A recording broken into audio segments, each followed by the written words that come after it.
আজকে মা একটা নতুন রেসিপি শুরু করেছে, তো চলো দেখে আসি কি রেসিপি করছে। ওরে বাবা, তালের বড়া।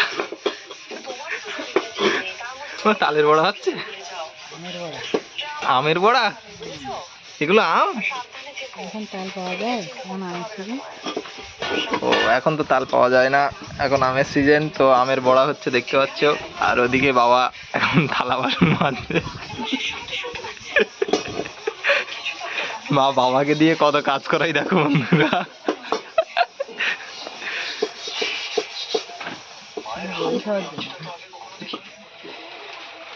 তো দেখতে পাচ্ছ কত সুন্দর আমের বড়া হয়েছে। তো এইরকম নতুন রেসিপি খাওয়ার জন্য বাবা কত কাজ করছে দেখো। তো এইরকম আরো নতুন নতুন রেসিপি জানার জন্য অবশ্যই চ্যানেলটি সাবস্ক্রাইব করে পাশে থাকবেন। তো এখানে ভিডিওটি শেষ করছি, টাটা, বাই বাই।